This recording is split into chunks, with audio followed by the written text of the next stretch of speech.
preacher fellow weirdo, you're the black sheep of the flock. Come and take a load off, let's have a little talk. This side of the universe, the wildest place you've been. Welcome to the service at the party pen. Have a good time, laugh and giggle. Come on in and smile just a little. We're reading God's unofficial bio today. The Bible lady's gonna lead the way. I got the coffee and the smokes, I got the herb and the chair. Got a seat with your name on it waiting right there. Searching for the mystery, a better mind to find. Leave that stuffy, judgy world way back behind.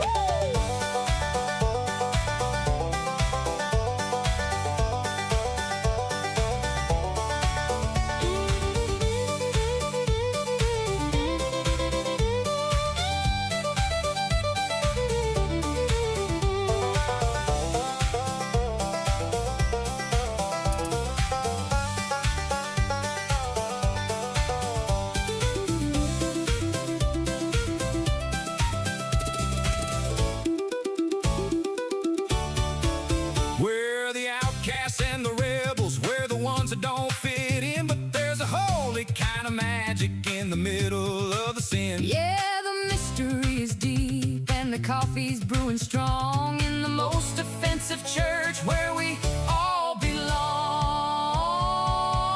Have a good time, Laugh and giggle. come on in and smile just a little. We're reading God's unofficial bio today. The Bible lady's gonna Lead the way. The mystery of God, what a beautiful find. a better understanding for a Black sheep's mind.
Hey there!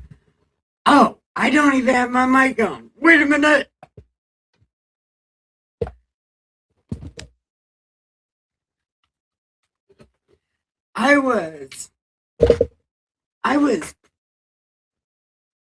I was prepared for everything except for, no, I wasn't.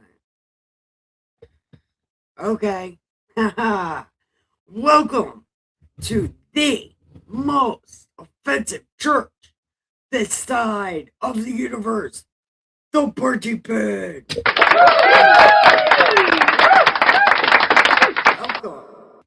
Welcome. And what we are doing here in this most amazing place, we are going on a spiritual quest through the Old Testament. Why, you ask? Well, I will tell you why. Because a lot of clueless unbelievers, well, clueless people, always like, the Bible is control and lies and evil. Only bad things come from the Bible.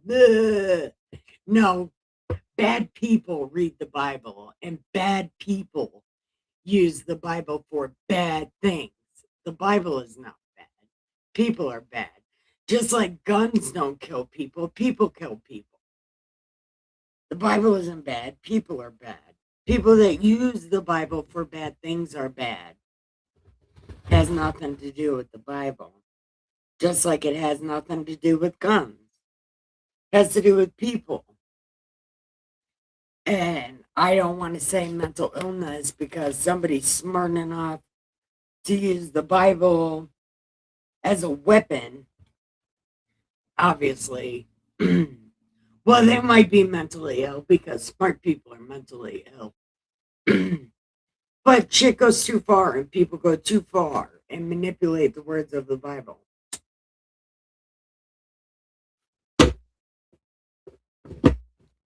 I think my first ever live stream was on a lady called Jody Hildebrand and how she used some things in the story of Jesus to justify why she was in prison. She was in prison for hurting children, not because she was being religiously persecuted, which is the whole story of Jesus. It's about being religiously persecuted and the punishment for being religiously persecuted and how you're supposed to be happy that you're religiously persecuted.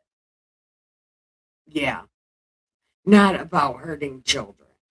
It's not about making a cult. It's not about hurting children. It's not about marrying virgins. It's not about having billions of wives and billions of babies and blah, blah crap. Yeah, that stuff's in there. But we are past that. And God never said anything about multiple wives. As a matter of fact, he said there were a man and a woman and they are together forever. It doesn't say a man and 7 women and they're together forever. That's not a thing. That's a man thing. It's not a God thing. And people use the Bible for all the wrong things all the time. But that's why there's me. And who am I? I am the Saint of Awesome. Yours, Superstone Sage. Saint Nikki K the Great. And welcome to my humble sage cave. Welcome to the party pen. So, anyway, that's why you have me. I'm here reading you the Bible without any spin, without, well, okay, I ad-lib a lot. I do that, but I mostly read it word for word. But sometimes you gotta ad-lib because some of the stuff, it's like, if you just said that with one word, like, thou art, thou art this and that and the other thing, and it's like, you're a shitty piece of shit. That's what I say. You know, I turn these old English words into cuss words. It works. It works. So, anyway, prepare your mind, get your soul right, put on the armor of God, and come on this spiritual quest with me. Join the chat, become my co host, be a Bible bud, and hang out in the chat. Yeah, it's a wonderful thing. Okay. We're on chapter 31. Okay. Yeah, I was reading this, and then my internet went out yesterday in the middle of reading this. But I'm gonna read it today.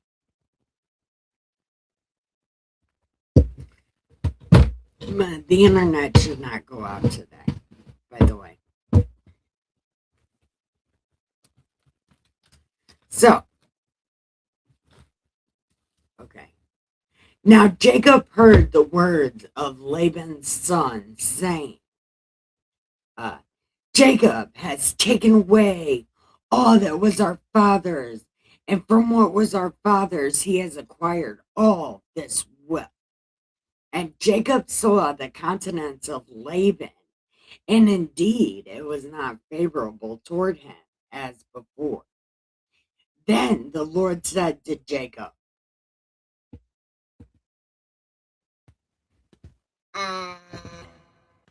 GTFO, yo.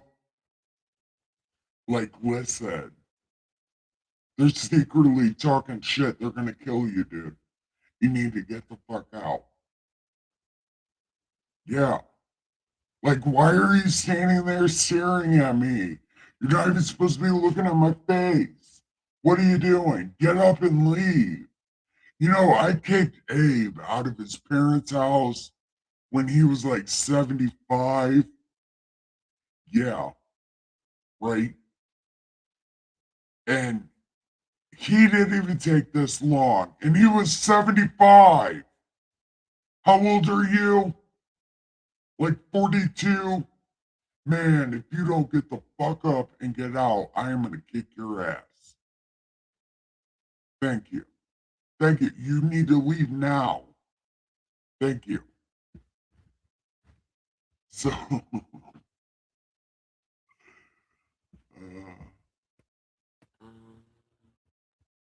So Jacob sent and called Rachel and Leah to the field to his flock and said, I see your father's countenance, that it is not favorable toward me as before.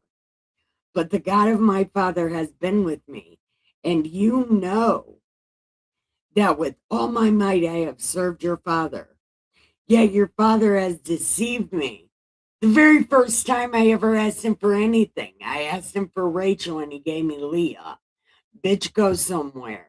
I should have left then, but I love Rachel so much, so I stayed for her and then I got stuck. It's like Ohio. Come on vacation, stay for probation. Yeah, just like Ohio. It's like I'm stuck in Ohio. Yeah, I came to Cedar Point and ended up in prison. It's a thing, actually. It's kind of like I went to Pennsylvania for vacation and I stayed for prison. Yeah, that's kind of exactly what I feel like right now. Yeah. He has changed my wages 10 times, but God did not allow him to hurt me. If he said thus, the speckled shall be your wages, then all the flocks were speckled. And if he said, all the streaked will be your wages, then all the flocks were streaked. So God has taken away the livestock of your father and given them to me. And it happened at that time when the flocks conceived that I lifted my eyes and saw in a dream. And behold, the rams which leaped upon the flocks were streaked, speckled, and gray spotted. Then the angel of God spoke to me in a dream, and he said,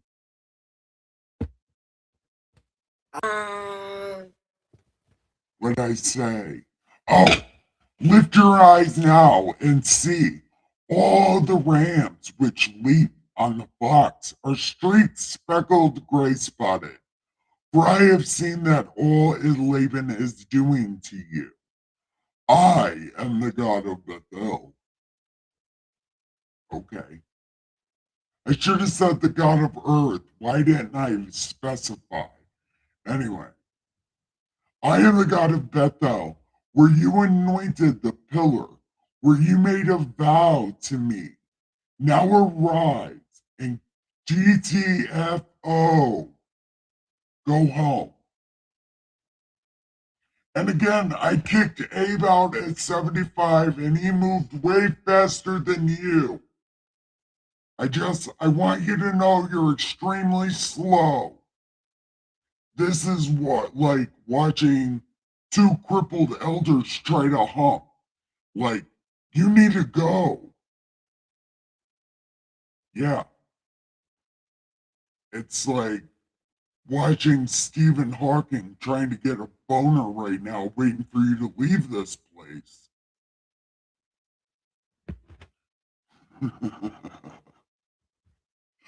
What the fuck is wrong with me? No one even knows. Okay. Anyway. Then Rachel and Leah answered and said, "Is there still any portion or inheritance for us in our father's house? Are we not considered strangers by him? For he has sold us and also completely consumed our money. For all these riches which God has taken from our father are really ours and our children. Now then, whatever God has said, would God, just God, do it." Yeah, God said, "Do it, then do it." Then Jacob rose, set his sons and wives on camels, and he carried away all his livestock, all his possessions which he had gained, his acquired livestock which he had. Okay, so he took all of his possessions, all of his livestock to go to his father Isaac in the land of Canaan. Now Laban had gone to shear his sheep, and Rachel had stolen the household idols that were her father's. And Jacob stole away unknown to Laban the Syrian, and that he did not tell him that he intended to flee. So he fled with all that he had. He arose, crossed over the river, headed toward the mountains of Gilead. And Laban was told on the third day that Jacob fled. Then he took his brethren with him and pursued them for 7 days. And he overtook them in the mountains of Gilead. But God had come to Laban the Syrian in a dream by the night and said to him, Don't start no shit, won't be no shit. Yeah, listen, I'm not even playing with you. You leave that boy alone. Dead serious. Not even joking. Look, don't start no shit. Won't be no shit. For sure. That's exactly what's happening. You do one thing out of line, and you will wake up dead. Dead serious, yo. Swear on myself. I swear to God that if you do something untoward, you're done for. Talk to the hand, don't want to hear it.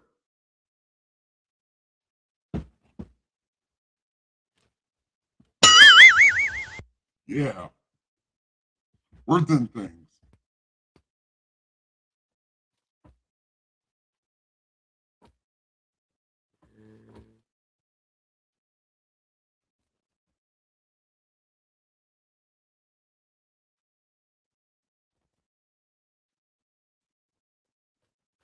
"Okay." So Laban overtook Jacob. Now Jacob had pitched his tent in the mountains, and Laban with his brethren pitched his tent in the mountains. And Laban said to Jacob, "What have you done that you have stolen away, unknown to me, and carry away my daughters like captives, taken with a sword? Why do you flee away secretly and steal away from me and not tell me? For I might have sent you away with joy, songs, timbrel, and harp. Yeah." Oh my God. "And you did not allow me to kiss my sons and my daughters. Now, you have done foolishly in doing so. It isn't my power to do you harm. But the God of your father spoke to me last night and said, don't even think about it. You will wake up dead.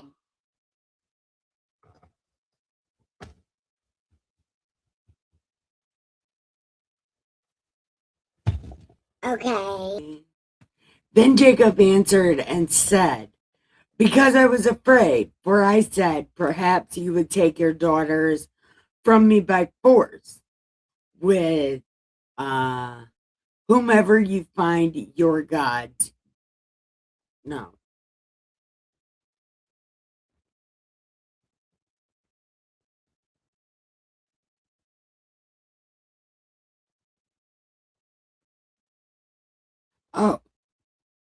Oh yeah, Laban's like, your God came and talked to me last night, and that's really great that your God loves you and shit, but why did you steal my God? Now remember, Jacob had no idea about this. Then Jacob answered and said, because I was afraid, for I said, perhaps you would take your daughters from me by force, with whomever you find your gods. Do not let him live. In the presence of your brethren, identify what I have of yours and take it with you. For Jacob did not know that Rachel had stolen them. And Laban went into Jacob's tent, to Leah's tent, to the two maids' tents, but did not find them. Then he went out of Leah's tent and entered Rachel's tent. Now Rachel was the one who took them and put them in a camel's saddle and sat on them. And Laban searched all about the tent, but did not find them. And she said, let it not displease my Lord that I cannot rise before you, for the manner of women is with me. And that means she's bleeding everywhere, and she's like, I don't want you to see my blood. And he searched, but did not find them. And Jacob was angry and rebuked Laban. And Jacob answered, what is my trespass? What is my sin that you have hotly pursued me, although you have searched all my things? What part of your household have you found here? Set it before my brethren and your brethren, that they may judge between us. These 20 years I have been with you. Your ewes and your male goats and your female goats. So Isaac is like 60, or I'm sorry, Jacob is like 60 right now. I can't believe this. Because he was 40 before he left his dad's. So Jacob's like 60 years old right now.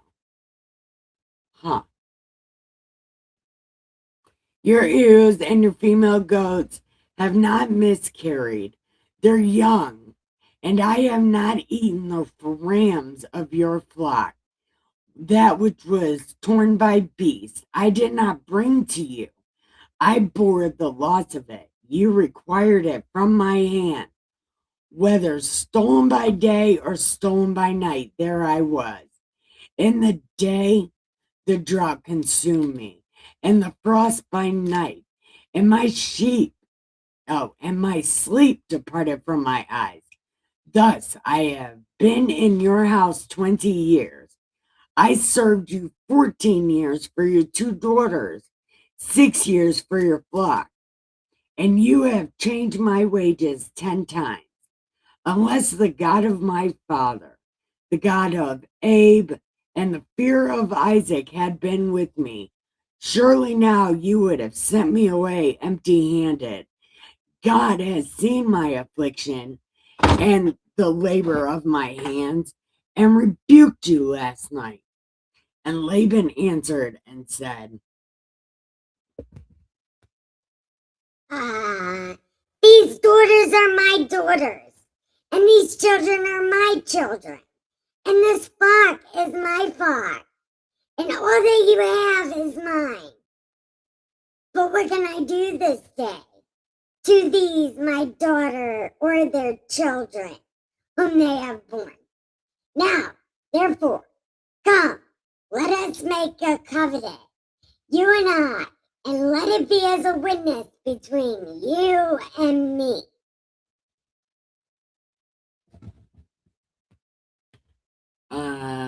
So Jacob took a stone and set it up as a pillar.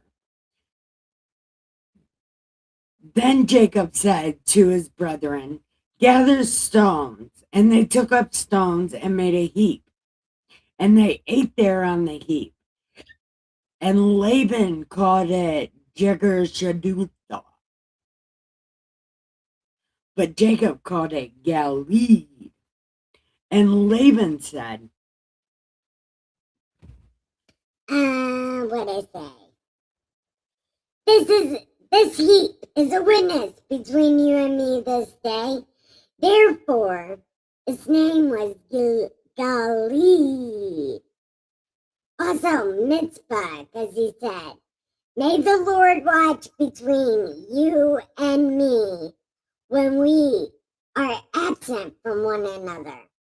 If you afflict my daughters, or take other wives besides my daughters, although no man is with us, see, God is a witness between you and me. Here is this heap, and here is this pillar, which I have placed between you and me. This heap is a witness, and this pillar is a witness, that I will not pass beyond this heap to you, and you will not pass beyond this heap, and this pillar to me for harm. The God of Abe, the God of Nahor, and the God of their father, judge between us.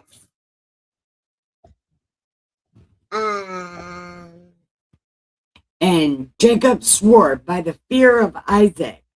Then Jacob offered a sacrifice on the mountain and called his brethren to eat bread. And they all ate bread and stayed all night on the mountain. And early in the morning, Laban rose, kissed his sons and his daughters, and blessed them. Then Laban departed and returned to his place. Thank you. Chasing justice. I love chasing justice. Justice is fun. Anyways, hello, welcome.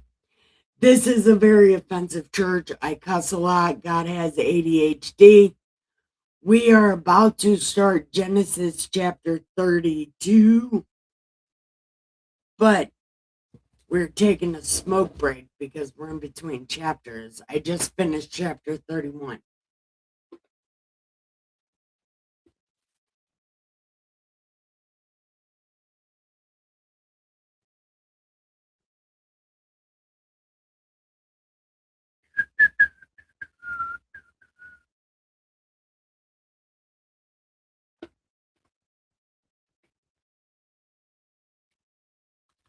Oh, yeah, I forgot to do stuff.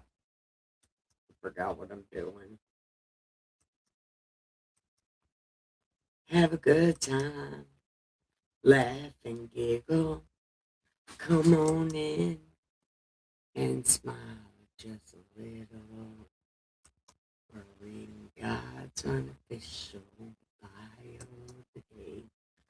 The Bible ladies won't lead the way.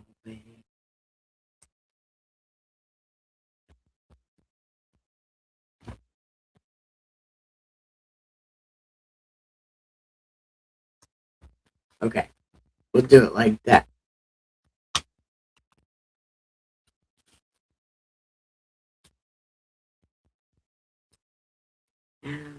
Shit.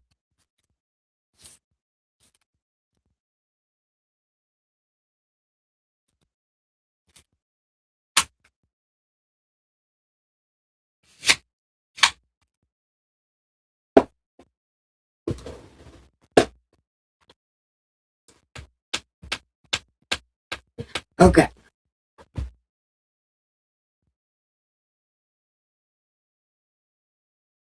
I'm shedding so much, I'm getting my own hair in my cigarettes. Damn it. Long hair problems, I guess.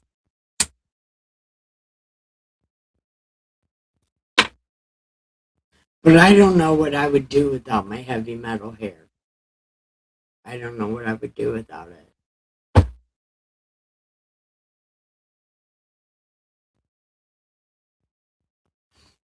Okay.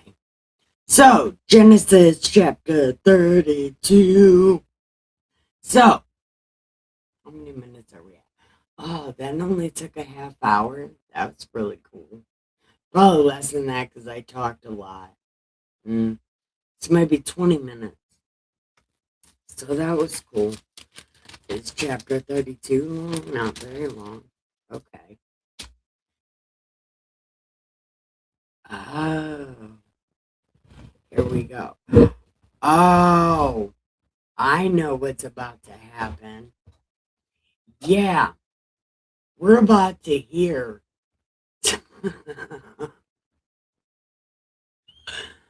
Oh, where's John Otter? I it didn't hit me yesterday, but that guy with the fish guy, that was John Otter from the Foxhole. And I wish he was here because man, he would love this story. I know he would. Yeah, he would absolutely love this story. It'd make him happy. Hmm. Maybe we can like think him into existence. Where's John Otter? Okay. So Jacob went on his way, and the angels of God met him. And when Jacob saw them, he said, "This is God's camp." And he called the name of that place Mahanaim.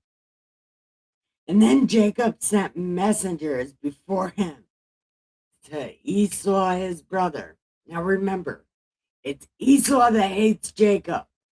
Jacob does not hate Esau. But we are going to learn here shortly that Esau does not hate Jacob. He got over it. Because he ended up being in charge anyway, because they sent Jacob away for fucking 20 years. Who was running the place? Okay. Anyway, forget all that foreshadowing. So, angels of God. Then Jacob sent messengers before him to Esau his brother, in the land of Seir, and the country of Edom. Now, Edom was a country before Esau was a person. So I'm not exactly sure why Edom is considered Esau's when it was a place before Esau. I don't know. God logic. It's something. It's too much for me.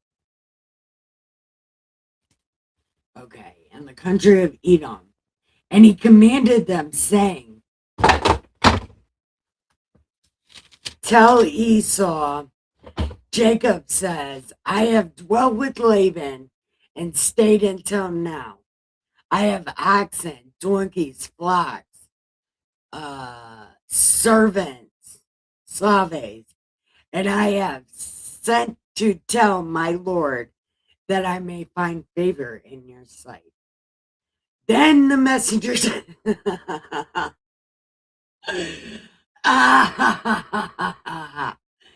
This is some shit.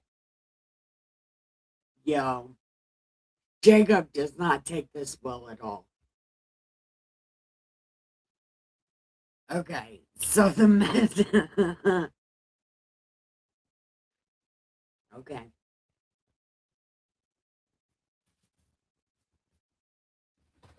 All right, there was our cigarette. All right. Smoke them if you got them. Happy 1047.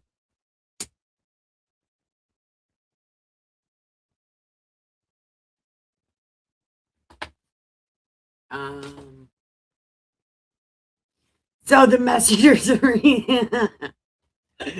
returned to Esau, or Jacob, saying, we came to Esau, and he also is coming to meet you, and 400 men are with him. So, so Jacob was scared to shit, okay? He was scared as shit.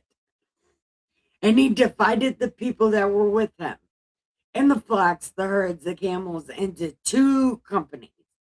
And he says, if Esau comes to the one company and attacks it, then the other company will escape. Then Jacob said, O God of my father Abe and Isaac, the Lord who said to me, go home, GTFO, yo. I am not worthy of the least of all the mercies of all the truth which you have shown to me. For I have crossed over this Jordan with my staff, and now I have become two companies. Deliver me, I pray, from the hand of my brother, from the hand of Esau, for I fear him, lest he come and attack me and the mother of my children. For you said, I surely will treat you well, and make your descendants as the sand of the sea, which cannot be numbered for multitude. So he lodged there. I can't. Oh my God. I can't. I can't see because I know what's happening. Ah. Oh my God. Man. Okay. So he lodged there that same night and took what came to his hand as a present for Esau, his brother, 200 female goats, 20 male goats, 200 ewes, and 20 rams, 30 milk camel. Oh my God, so much stuff. So he gave him all this stuff. He sent more. And he said, pass over before me, but put some distance between successive droves. And he commanded the first one, saying, when Esau, my brother, meets you and asks you, tell him it's from me.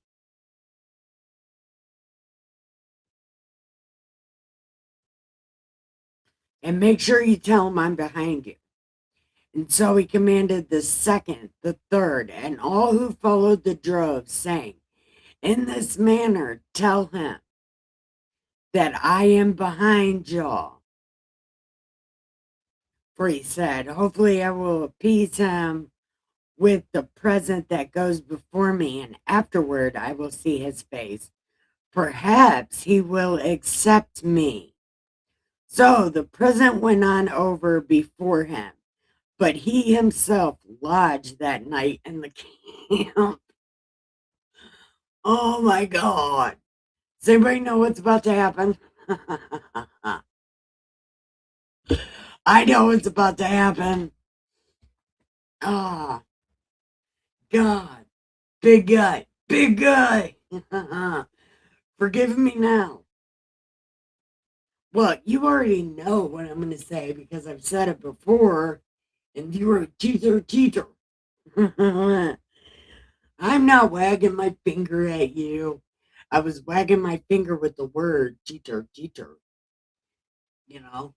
Like, I just,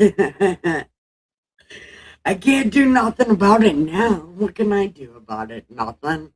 I can just tell people.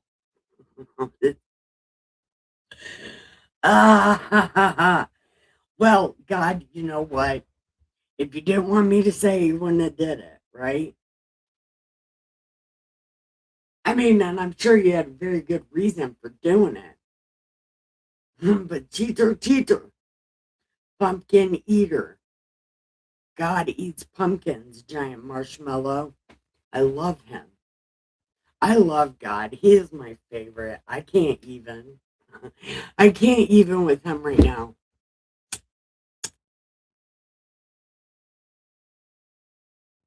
We are about to see a side of God that we've only. Okay. Indirectly, he does this all the time. But directly, it's the only time we see him doing it directly. Okay?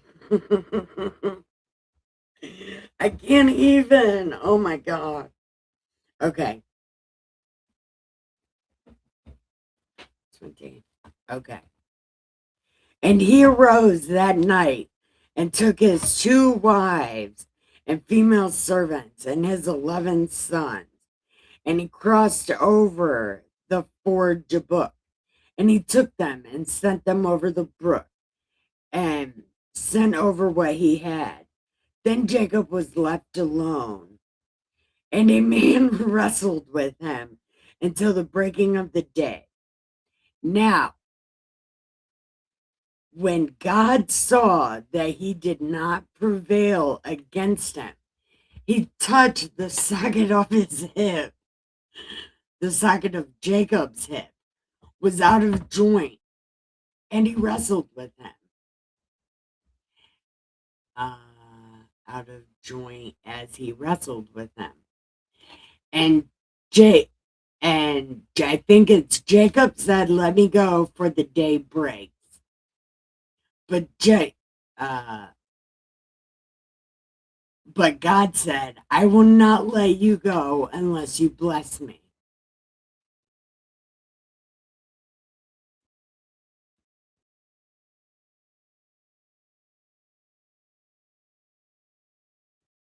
Oh, okay. The man said, "Let me go, for the day breaks."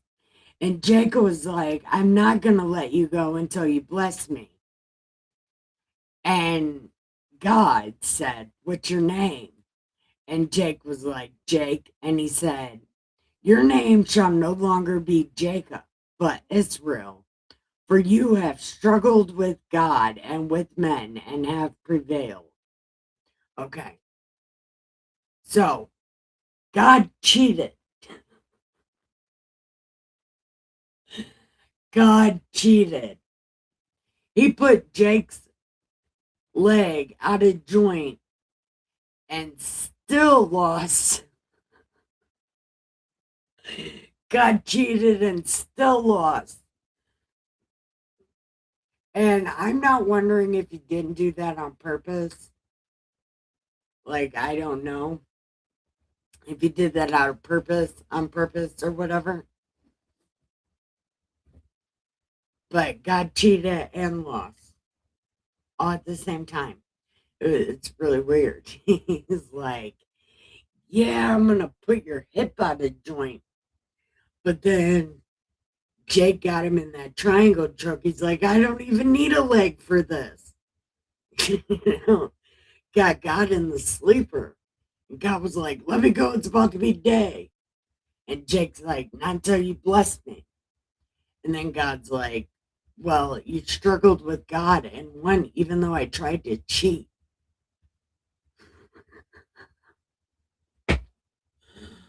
Oh, man. Oh, how do you cheat and lose? Well, actually, I'm really good at cheating and losing. Well, I'm really good at losing. Then Jacob said, "What's your name?" And God was like, "Why would you ask about my name?" And he blessed him there. So Jacob called the name of that place Peniel, for I have seen God, mano a mano, and my life is preserved.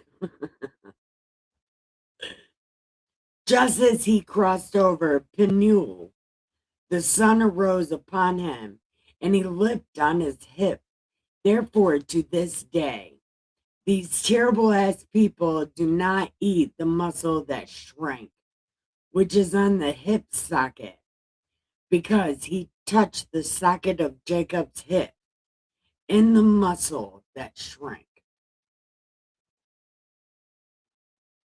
So look, they don't eat people's hip muscles, but they eat people, supposedly. Spirit parties may or may not be a real thing. They're probably a very real thing. But they don't eat the hip. So at least you know your hip will be okay when you get in a spirit party. And you happen to be the main course. Okay. So that's the end of chapter 32. What did we learn? We learned Jacob is scared. God loses when he cheats. There's a lesson in that. You cheat, you're bound to lose. Don't cheat to win. Don't cheat.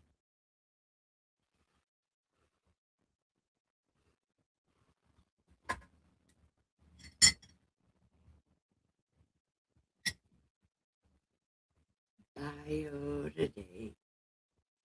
Oh, okay. Now here's one of the parts. Are we almost done with this book? Fuck no.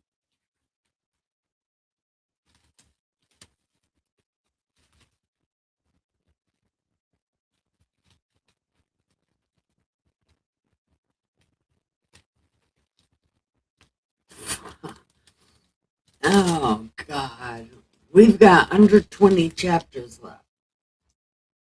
Yay, under 20 chapters.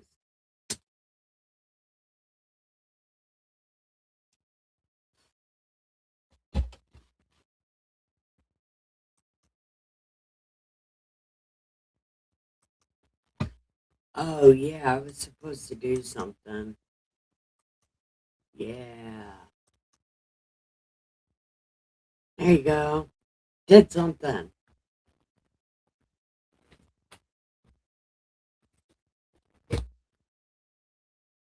Okay. So, 49. We got 20-ish more minutes. How long is this chapter? Not that long. Okay. Well, 33 and 34 are not going to be that long. So, does anybody want to talk about anything real quick while we're still in between chapters?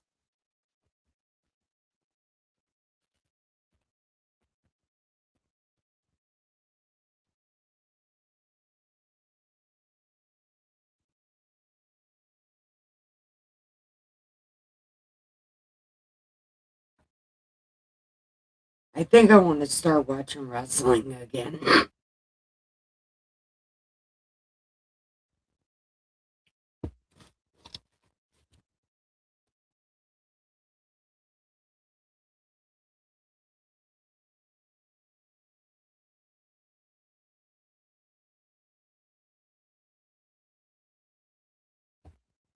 Okay.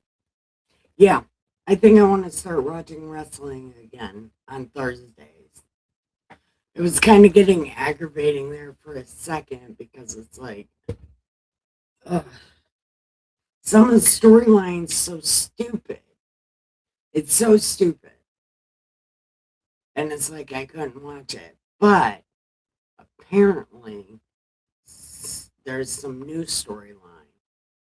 So I want to go back to watching wrestling.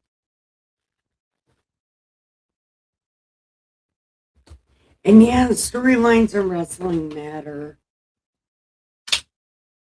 The same as the storyline in a soap opera matters. Like, why would you want to watch something that goes nowhere? Like, there's no entertainment value to it.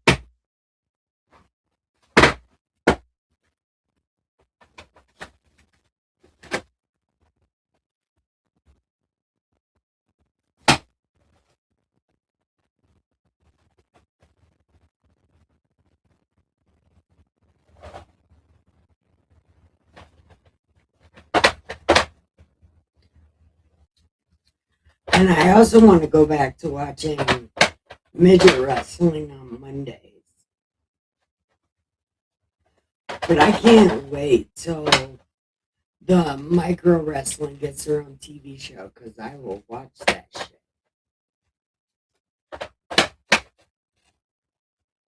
With like storylines that go for a couple of episodes or whatever, so there's a real reason to watch it.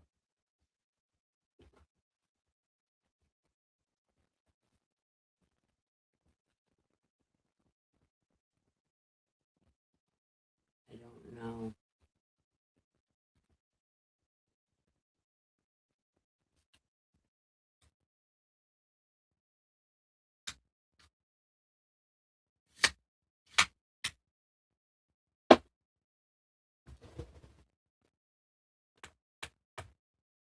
Okay, so let's go on to chapter 33. 1 second.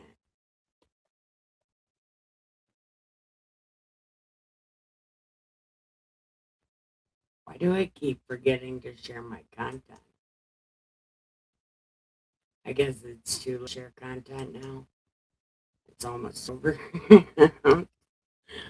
Oh, I'm a rockin' retard sometimes.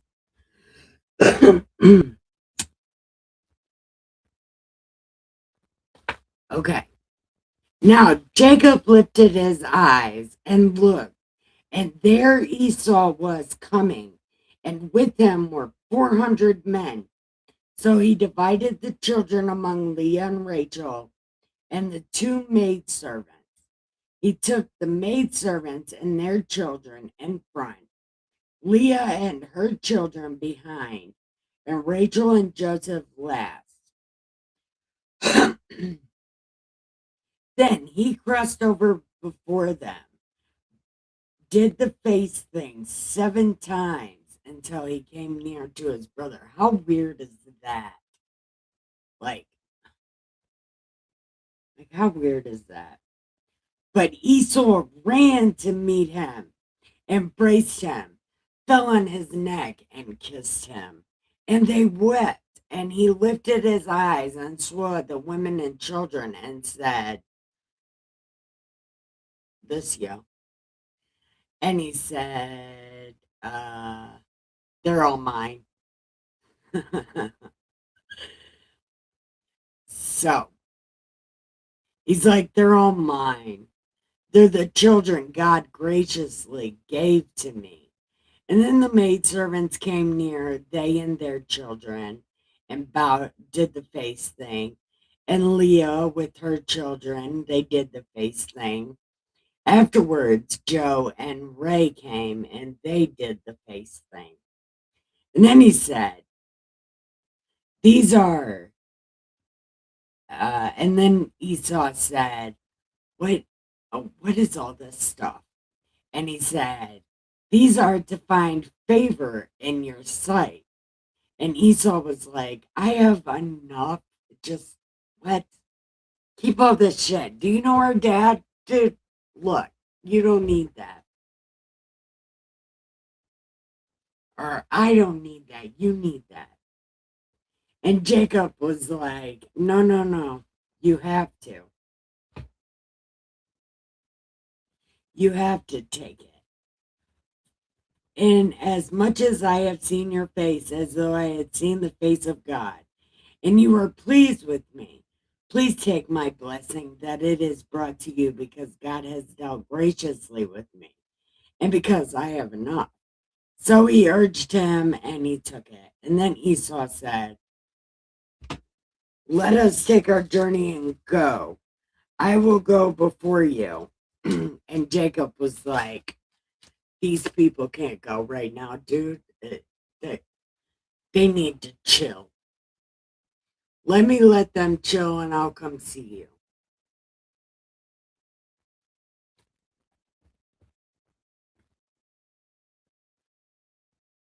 And then Esau was like, "Let me leave you with some people." And then he's like, "We don't need anything."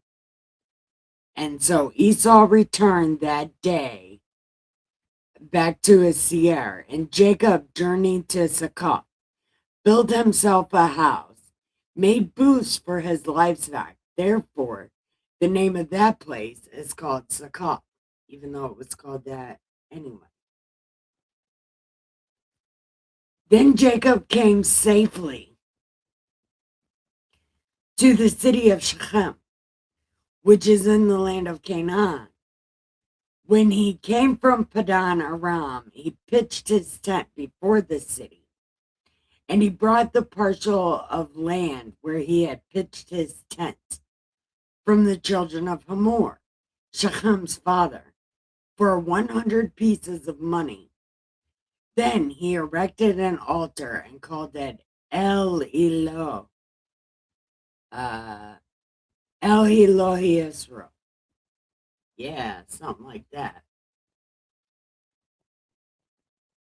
How many minutes are we at? Oh, we're almost at an hour.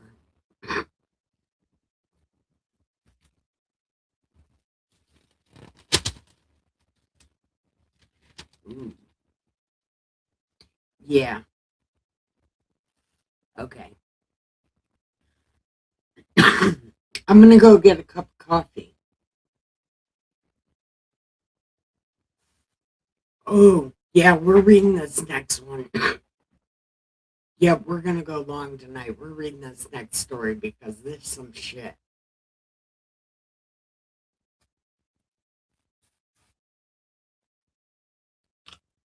This next story is, well, never mind. I can't even explain it. This next story is so fucking wild. We need to get a cup of coffee and hit this joint.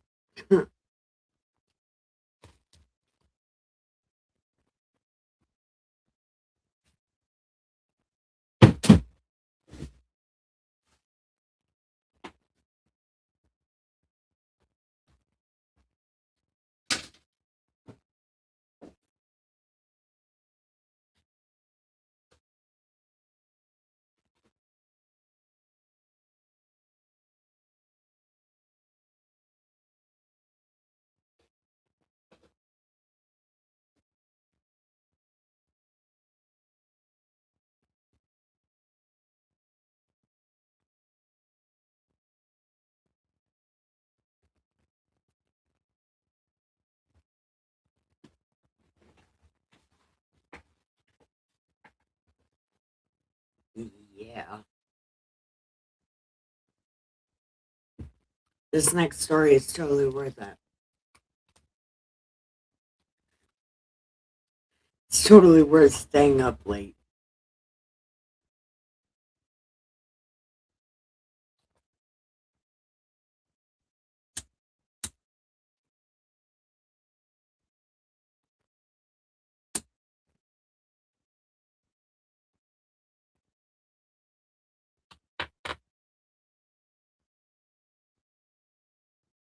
Okay. Now, Dinah, Jacob's daughter, went out to see the daughters of the land. And when Shechem, the son of Hamor, the Hivite, prince of the country, saw her, he took her and lay and violated with he took her, laid with her, and violated her. His soul was strongly attracted to Dinah, and he loved the young woman and spoke kindly to her. So Shechem spoke to his father Hamor, saying, "Give me this young woman as a wife." And Jacob heard. And Jacob heard that he had defiled Dinah, his daughter. Now his sons were with his livestock in the field. So Jacob held his peace until they came. Then Hamor, the father of Shechem, went out to Jacob to speak to him. And the sons of Jacob came in from the field. When they heard it, the men were grieved and very angry because he did a disgraceful thing in Israel.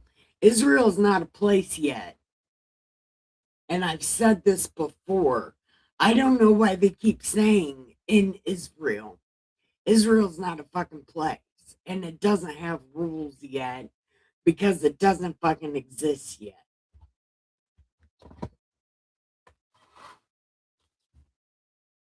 Actually, it's not even close to existing yet. Like, not even a little bit is it close to existing yet. This place is actually called Shechem. Okay? The guy is just named after the city. He did a disgraceful thing, but not in Israel because Israel's not a place yet.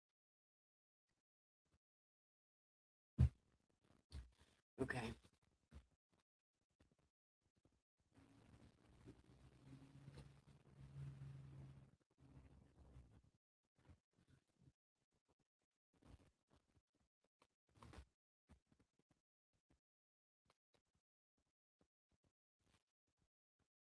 Okay, so he did a disgraceful thing by lying with Jacob's daughter, a thing which ought not be done. But Hamor spoke with them, saying, "The soul of my son Shechem longs for your daughter. Please give her to him as a wife, and make marriages with us. Give your daughters to us, and take our daughters to yourself. So you shall dwell with us, and the land shall be before you. Dwell and trade in it, and acquire possessions for yourselves in it." Then Shechem said to Dinah's father, Jacob and the boys, "Let me find favor in your eyes, and whatever you say to me I will give. Ask me ever so much dowry and gift, and I will give it according to what you say to me. But give me the young woman as a wife."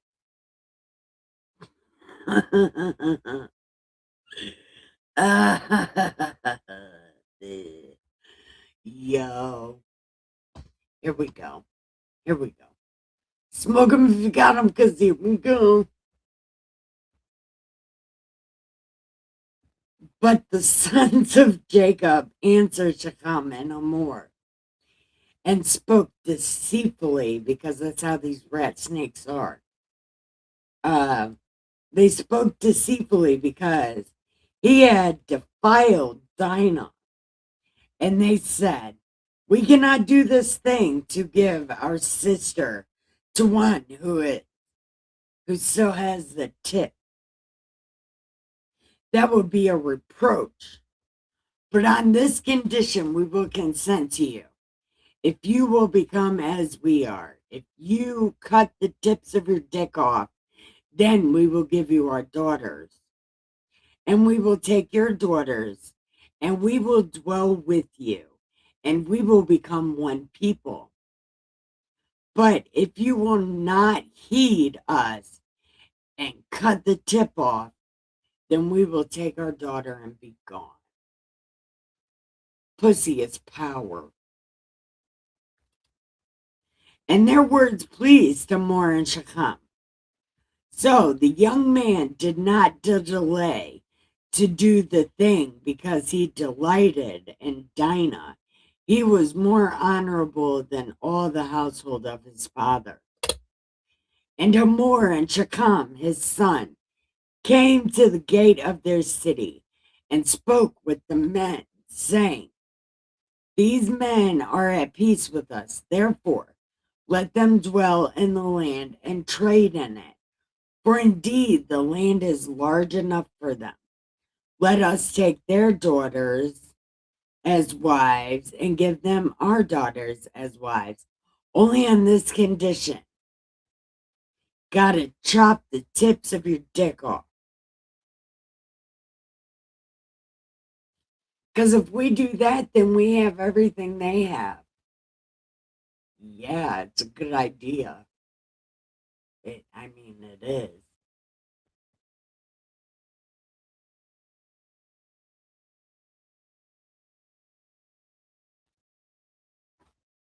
Okay. And all who went out of the gate of his city heeded Hamor and Shechem. Every male cut the tip off. All who went out of the gate of his city.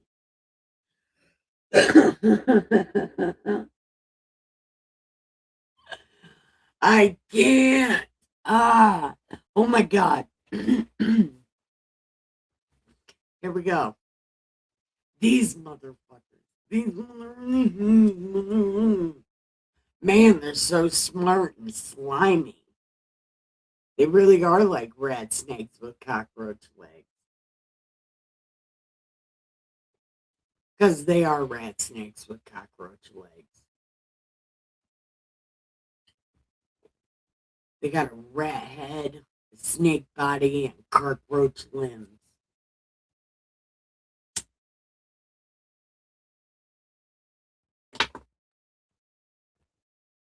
Yeah. That should be like their symbol. A rat snake with tiny little arms. Anyway. The people in this book is what I'm talking about. Yeah. Words and things. Words and things are happening. Hold on. Let me check something real quick.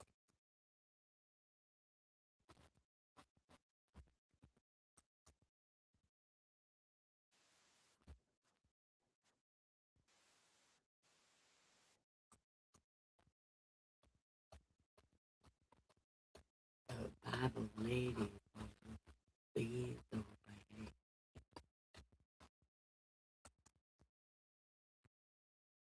Damn.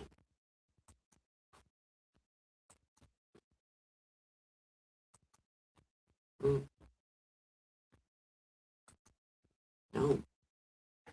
Yes. Nah. Okay.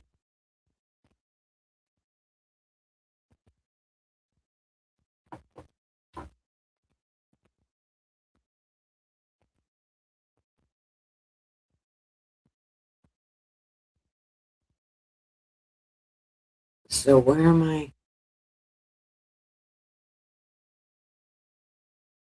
Oh.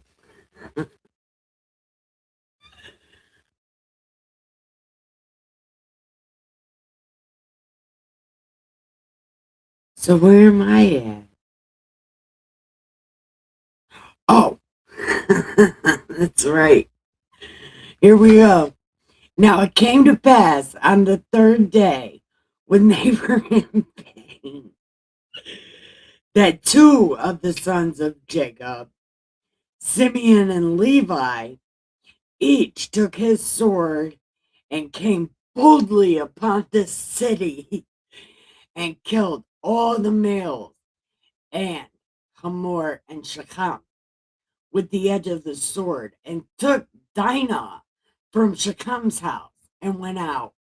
And the sons of Jacob came upon the slain and plundered the city because their sister had been defiled. They took their sheep, their oxen, their donkeys, what was in the city, what was in the field, and all their wealth. All their little ones, their wives, they took captive and plundered even all that was in the houses. Literally two dudes. Then Jacob said to Simeon and Levi, "You have troubled me by making me obnoxious among the inhabitants of the land, among the Canaanites, the Perizzites, pretty much against all of our cousins. And since I am few in number, they will gather themselves together against and kill me. I shall be destroyed, my household and I." But they were like, "But you'll let them treat our sister like a slut." That's what we do. That's that's exactly what we do. We're like, "Oh, he raped our sister. He can get away with it. That's fine." Yeah. I mean, it's fine. You say it's fine then, right? Our sister's the hoe bag. Yeah. How how does that make you look?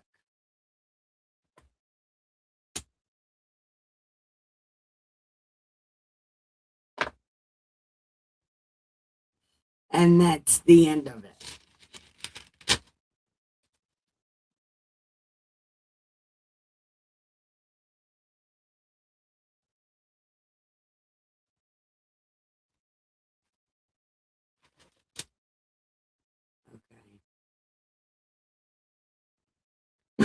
Okay. Okay. So it looks like there might be a couple people here. Do you want to keep going? You can chat in the chat and tell me. Do we keep going? There's one person semi paying attention on YouTube, and there's at least two people on the semi pitching. So what do we think? Keep going?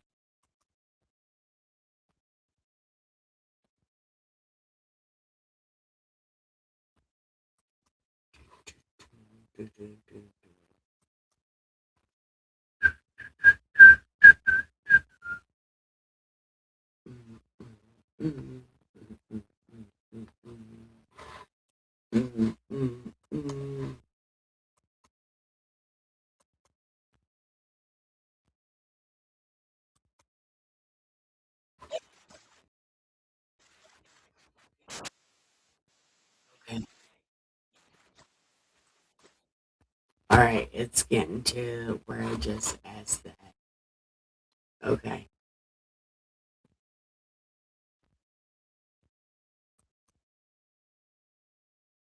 Okay. All right, well, then I guess we could be done. And I could just watch Naruto.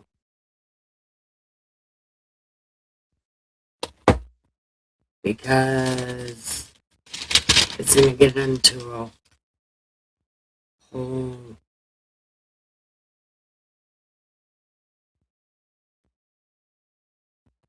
Oh. Actually, we should read chapter 35 because it'll be the end of this, starting a whole new thing. So I guess we should finish it off.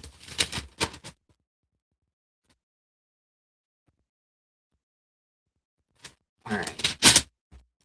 Okay. Then God said to Jake, Arise, go up to Bethel and dwell there, and make an altar there to God, who appeared to you when you fled from Esau your brother.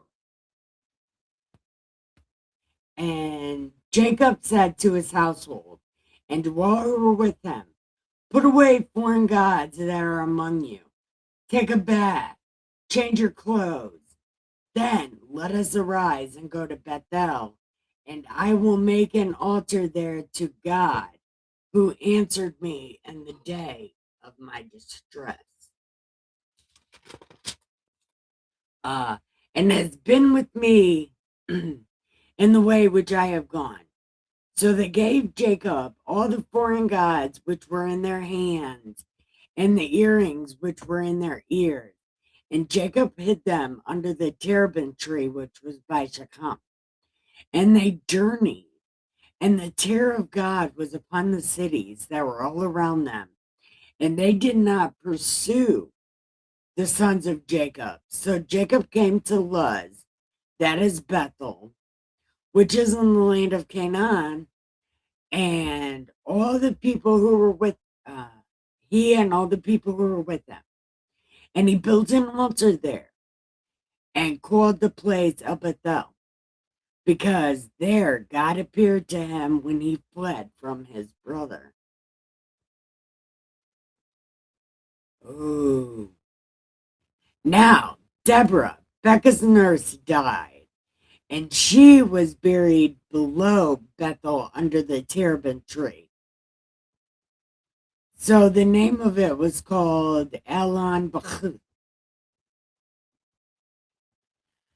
Then God appeared to Jacob again when he came from Padam Aram and blessed him. And God was like, what is it? Your name is Jacob? Your name shall not be called Jacob anymore, but Israel shall be your name. I thought we already went through this. I thought he already changed his name. Well, they don't call him that much in this book anyway.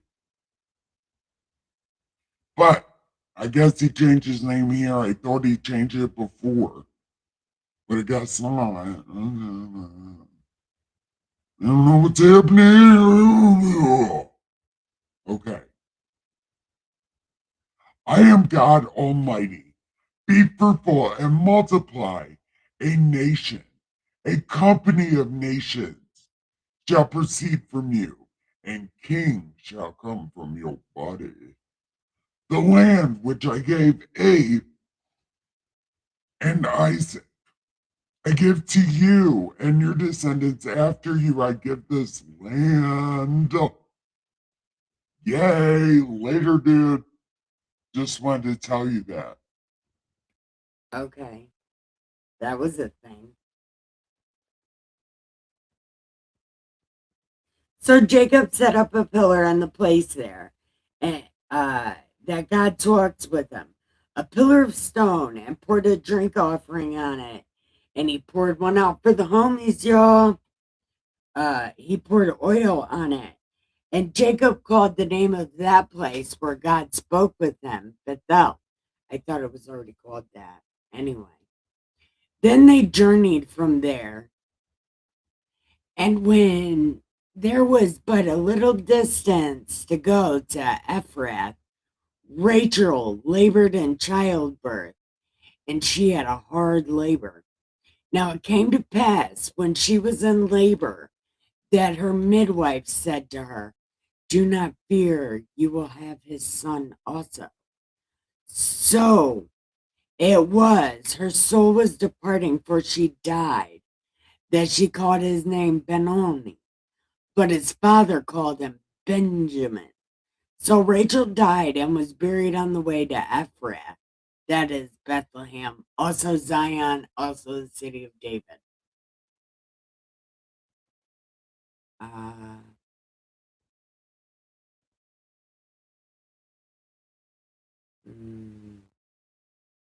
Bethlehem. And Jacob set up a pillar on her grave, which is the pillar of Rachel's grave to this day. Then Israel journeyed and pitched his tent beyond the Tower of Eder.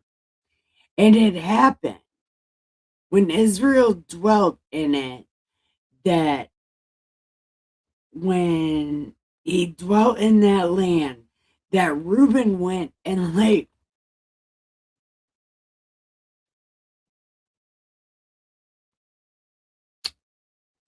This. I don't I don't even know what to do with this. I just oh, I need to wash my eyes with bleach.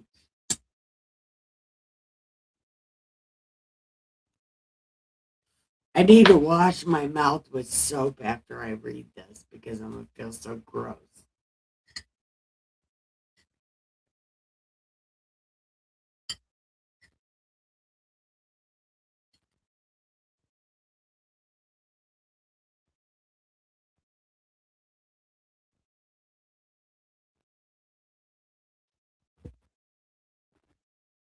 Okay.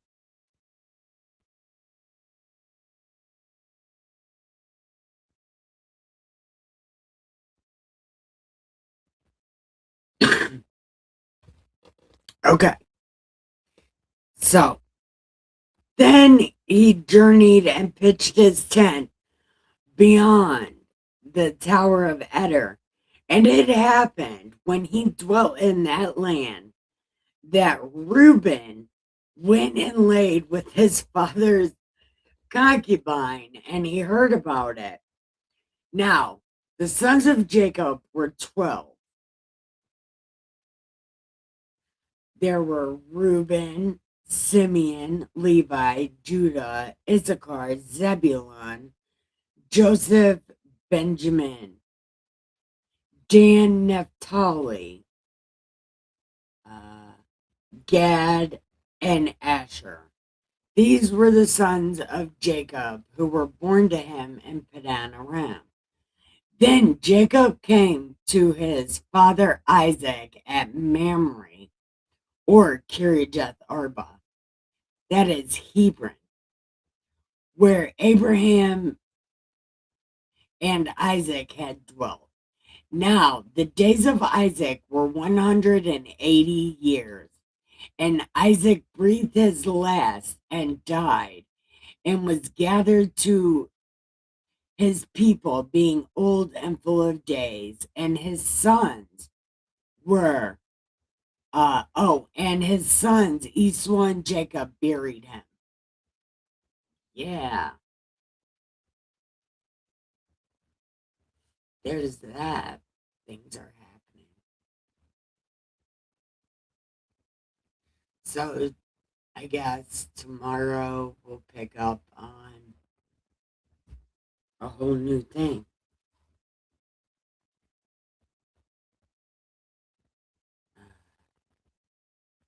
God bless America. It's gonna be all fucking names again. Yeah.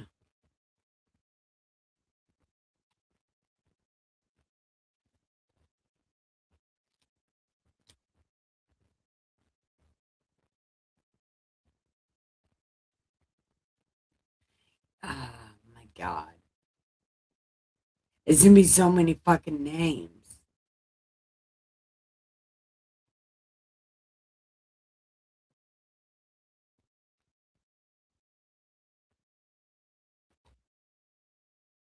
Okay. I guess we're gonna have to read all these fucking names. Chapter 36. Oh my God. Ugh. Why? Why are there so many names?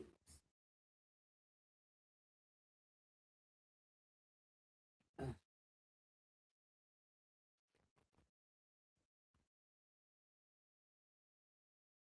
I don't need to know all these names.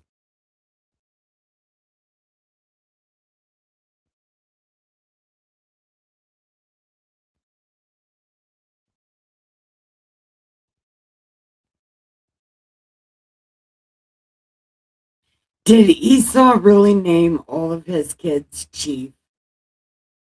Look, they're literally all named Chief. My grandma was married to a man named Chief Blackhawk. That was her last husband, Chief Blackhawk. That was his name.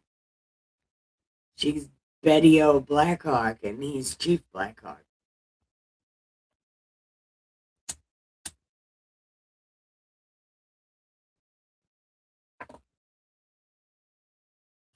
Okay. So I'm just reading this because all of his kids' names are Chief. Okay. So here we go. Reading crap that we don't need to read, but we're going to read it anyway. Now, this is a genealogy of Esau, who is Edom. Esau took his wives from the daughters of Canaan, Ada and Ahibolibila, Basemath, one is Ishmael's daughter. Now, Ada bore Eliphaz to Esau, Basemath bore Reuel, and Ahidolababa bore Joash, J J or J Lam, and Korah. This Korah is gonna come important because I was wondering where they came from. They came from right here. The Korahites are important, sort of. Well, they make a name for themselves, sort of. And these people of Korah would probably they would be the ones to know where Moses is buried.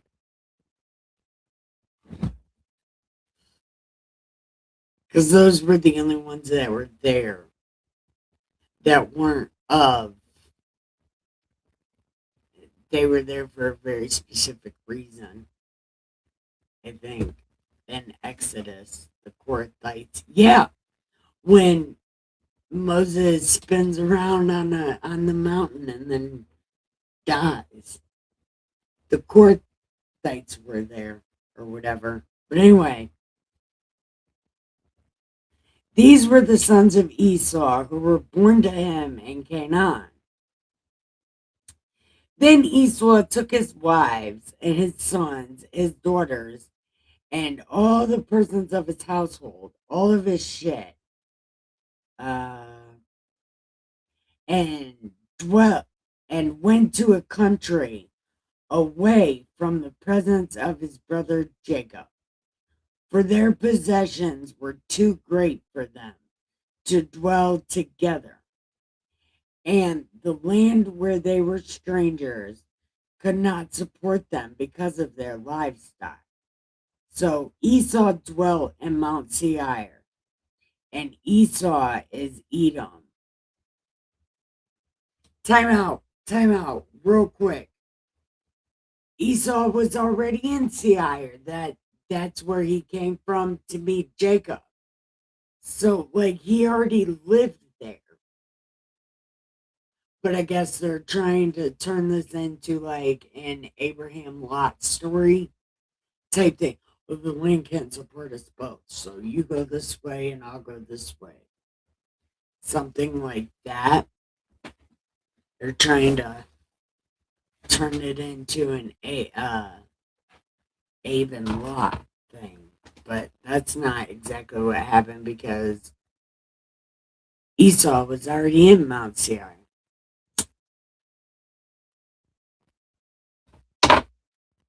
No, maybe not. Hold on.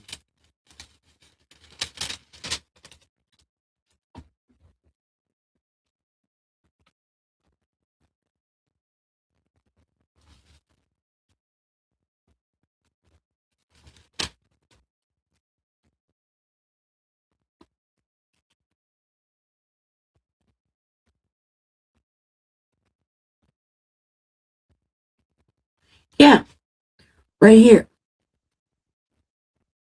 Please let my Lord go on ahead before me. I will lead on slowly at a pace which the livestock that go before me, and the children are able to endure until I come to my Lord in Seir. See, he already lived there.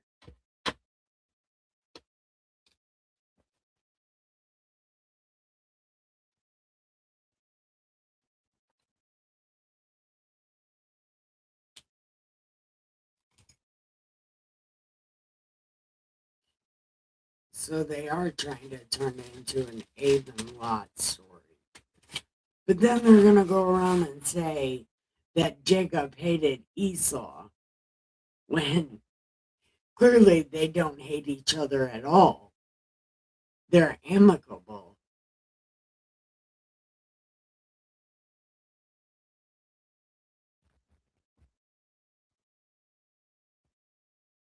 Okay.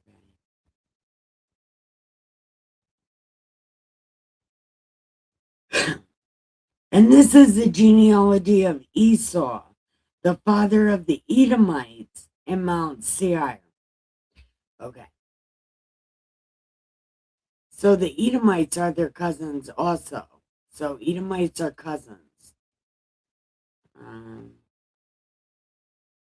These were the names of Esau's sons: Eliphaz, Reuel,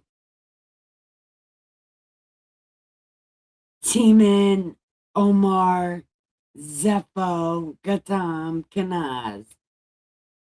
Now, Timnah was the concubine of Eliphaz, Esau's son, and she bore Amalek,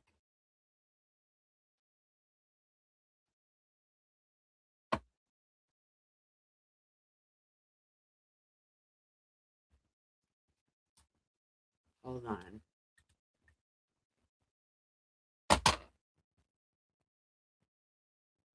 No, Amalek is important because they thought these were already bad guys. Okay. These were the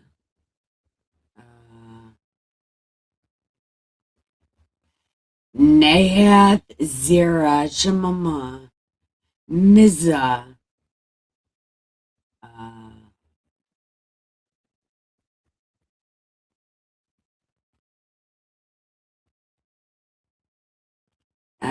Jeush, Jaalam, and Korah.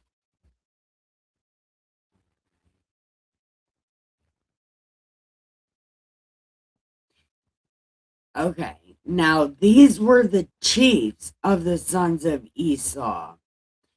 The sons of Eliphaz, the firstborn, were Chief Teman, Chief Omar, Chief Zepho, Chief Kenaz. This Kenaz, this comes up again. Chief Korah, which come up all through Exodus. Chief Gatam, and Chief Amalek. That's another one. These are enemy people.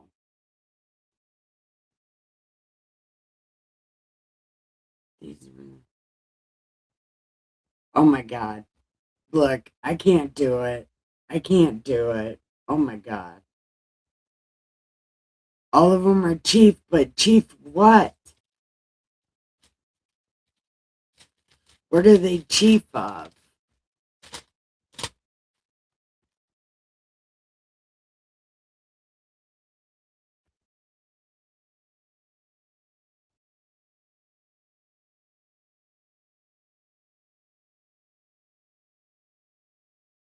Yeah, see, now they're getting into the names of the people.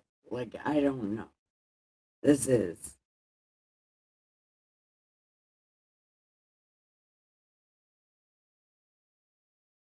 Okay, none of these other names look like any names that we have that come up anywhere else. Only these ones. Korah, Amalek, Kenaz, because like the Kenazi, they're the Kenites and the Korahites and Amalek. Amalek were giants, I thought. But I guess they come from Esau. Was Esau part giant? What's happening? I don't know.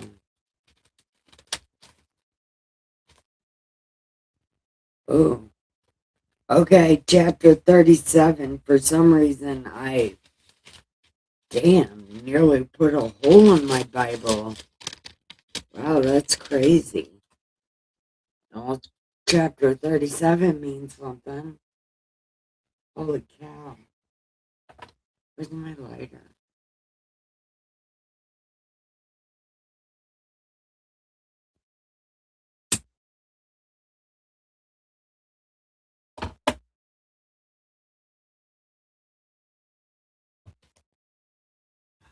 Oh, I know why this is important. Okay, I know what's going on. Okay. Let's get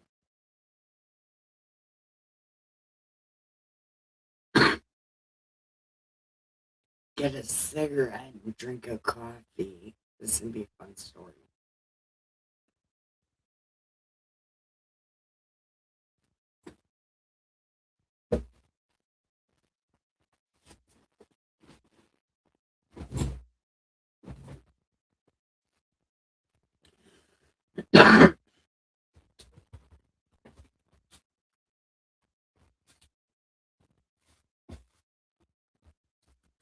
Oh, and this story is a good one.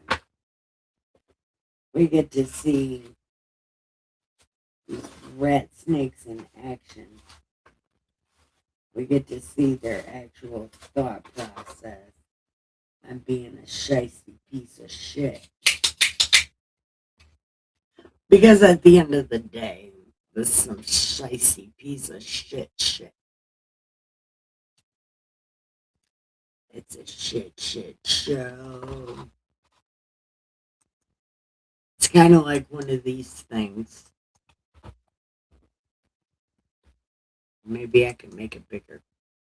Yeah, there you go. Just leave that like that.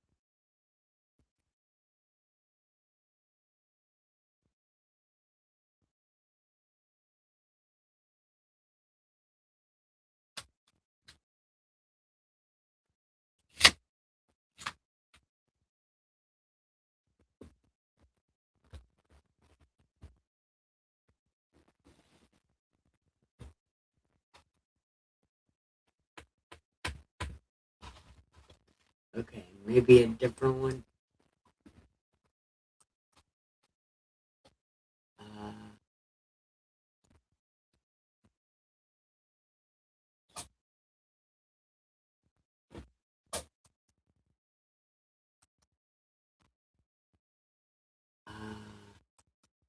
Maybe this one.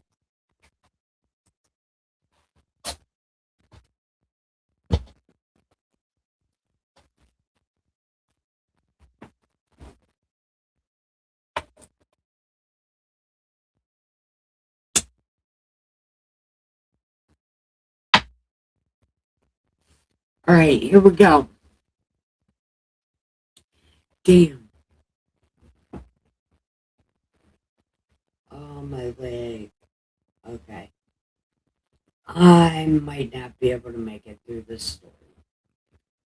Oh, yeah. I probably can't make it through this story. I should have never did that. Oh, I should have never. I thought I could, but no, turns out I can't. Oh, that was so bad. That hurt so bad. Oh, I will never do that again. I promise I will never do that again. Oh, that hurts so bad. I'm not gonna make it through this video. Oh, oh shit. Oh, oh, that was so bad. Oh, that was so bad. So bad. So bad. Oh, that was so bad.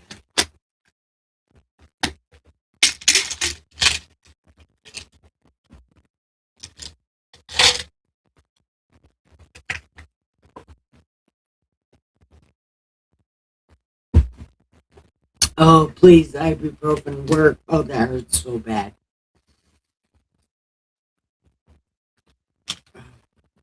Ibuprofen might not even work on whatever the fuck I just did to my legs. Oh, that hurts so bad. Oh, I literally think I'm about to die. Oh, that hurts so bad. Oh, what did I do to my leg? Oh, what did I do to my leg? Oh, oh my God. Oh, that's seriously pain I don't ever want again. Holy cow. What did I do to my leg? Feels like that Trump face right there. That's what my leg is doing. Holy shit. Oh, that fucking hurts so bad. Oh, and it wasn't hurting at all. And then I go and think I can sit Indian style. But like, bitch, you are way too fat for that. And well, now we see the consequence of me being too fat to sit on my own feet. Oh man. Mm, mm, mm, mm, mm, mm, mm, mm. What was I doing? What was I thinking? Like I was thinking, oh, I'm not in pain. Ah, my leg is just fine. It's like, no, the fuck, it's not.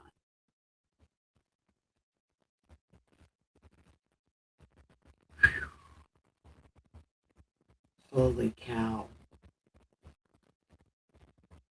Um, I think that kind of pain deserves a cartoon. I'm gonna watch some Naruto. I'm gonna watch some Naruto.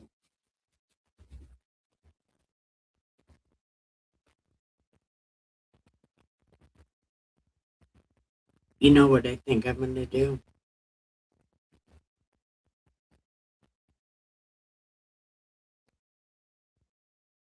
Nothing. I don't think I'm gonna do anything.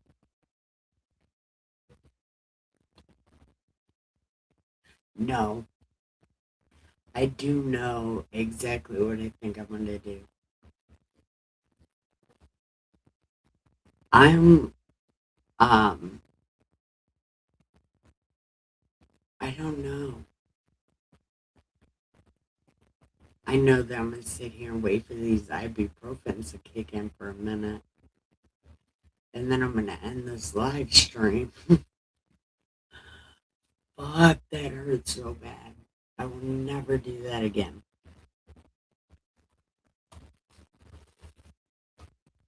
Oh my God.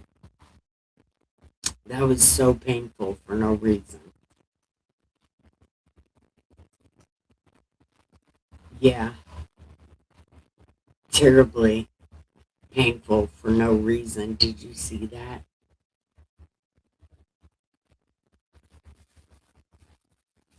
That was some shit for sure. Anyway, anyway, I want to thank you for watching.